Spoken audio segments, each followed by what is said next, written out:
चाहिँ छिटोभन्दा छिटो रवि लामिछाने ल्याउनु पर्यो। पूर्व प्रधान न्यायाधीश बलराम केसी पनि रविजीलाई भेट्न जानुभयो। उहाँले भन्नुभयो रविमाथि अन्याय भएको छ, रविले न्याय पाउनुपर्छ भन्नुभयो पूर्व न्यायाधीशहरूले।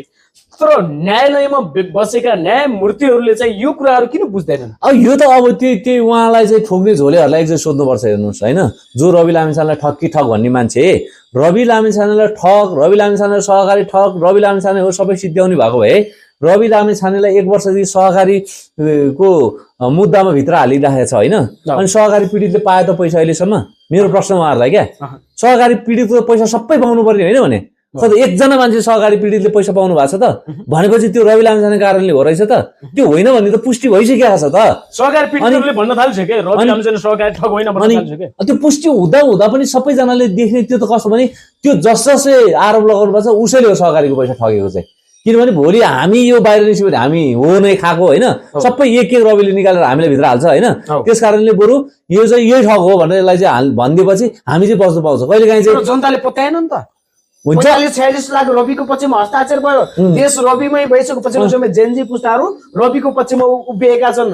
जुन जेनजी आन्दोलनको नेतृत्व भनेका सुदन गुरुङ लगायतका चर्चित व्यक्तिहरू गएका छन्। हेर्नुहोस् त गइसक्यो, किन गएको त होइन? गयो नि त, सबै गइसक्यो। यहाँ भने खगेन्द्र सुनार दिदी गयो, सुदन गुरुङ भाइ गयो, सबैजना गएर चाहिँ रविसँग त्यत्रो कुरा हुनुको अर्थ के हो त? किनभने त्यहाँ गइसकेपछि सबैले बुझिसकेको छ कि रवि लामिछानेमाथि प्रतिशोध नै भएको हो। त्यस कारणले गर्दाखेरि यो सरकारले किन कानमा तेल हालेर बसेको?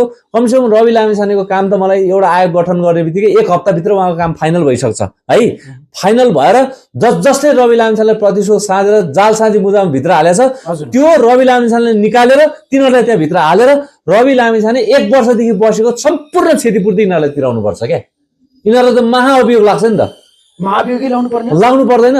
निर्दोष मान्छेले भित्र छिराएर राखेको हो भने त्यो निर्दोष मान्छेले यहाँ हेर्नुहोस् त, एउटा चाहिँ अमेरिकातिर तपाईँले न्युज सुन्नु भएको छ, एउटा मान्छे निर्दोष साबित भयो 40 वर्षपछि क्या। उहाँले त्यो कल्पना पनि नगरेको कति पुस्ताले नपुग्ने गरी उहाँले क्षतिपूर्ति पाउनु भयो क्या। तर उमेर त गइसकेको थियो नि त उहाँको, त उहाँको महत्त्वपूर्ण समय त गइसकेको थियो। सबै कुरा पैसाले हुन्छ भन्ने छैन नि त। त्यो पैसाले उहाँलाई के काम लाग्यो त? त्यस्तै हुनु सक्दैन। रवि लामिछानेको लागि त 1 दिन 1 रात महत्त्वपूर्ण थियो नि त।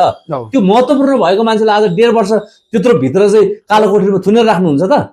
हो कि अबको बिहिबारको पेशीमा रवि लामिछाने छुट्ने कतिको त्यो आश गरिरहनु भएको छ तपाईहरुले? अब यो बिहिबार भन्ने पनि तपाईँको यस्तो खालको त्यो दिन आयो कि हरेक त्यो हप्ताको बिहिबार एकदम दिमागमा आउन लागिसक्यो कि मान्छेहरूको। आज अब बिहिबार आउनु कति दिन भन्छ, त्यो बिहिबार छोड्दैन, फेरि अर्को बिहिबार गर्दा गर्दा गर्दा गर्दा मलाई त दङ लाग्छ के।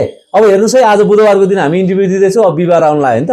अब भोलि है हात्ती आयो फुस्छ, त्यसपछि त्यो स्थगित बन्यो कि त्यो के बन्यो छैन नि। अब न्यायालय त अब एमाले काङ्ग्रेस हुँदाखेरि उहाँलाई त्यत्रो चाहिँ हालेको मुद्दा भएको थियो। कारागार जाँदै न्यायमूर्ति नै प्रधानमन्त्री बन्नु भएको छ, मैले धेरै आश लिएको छु भन्नुभएको थियो।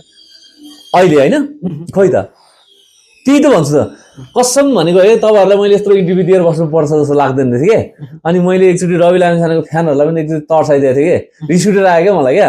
टिकटक लाइभमा बसेको छ होइन, तपाईँको भर्खर चाहिँ तपाईँको चाहिँ आन्दोलन भयो, जेनजीको आन्दोलन क्या।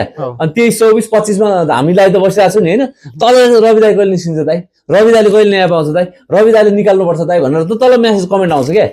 बात तिमीहरू चाहिँ रवि लामिछाने गीत गाएर हिँड्ने तिमीहरू झोलेग्याङ रहेछ यार, यत्रो हुन्छ। अहिले पनि यस्तो कुराहरू बस्ने तपाईँले किन यस्तो भन्नुभयो त? हाम्रो त चित्त दुख्यो भनेर अस्ति मात्र भन्नुभयो कि, रुनु पनि भयो मलाई एकजना बहिनी त होइन। तपाईँले यस्तो भनेर हाम्रो मन दुख्यो। मैले एकछिन मैले तपाईँले त्यसो भने हाम्रो मन दुख्यो भने क्या। मैले किन त्यसो भनेको भने नि, रवि लामिछानेको 60% हात छ। रवि लामिछानेको प्रतिशोधका मान्छेहरू पनि त सडकमा छ नि त यार होइन। सारा राष्ट्रिय स्वतन्त्र पार्टीको जेनजी पनि त छ नि त त्यहाँ त। अहिलेको जेनजी त झन् यति धेरै बुद्धि कि त्यो भयभरको जेनजी त राष्ट्रिय स्वतन्त्र पार्टीमा छ होला क्या। त्यत्रो काया पलट हुनुमा त 60% रवि लामिछानेको हात पनि छ क्या।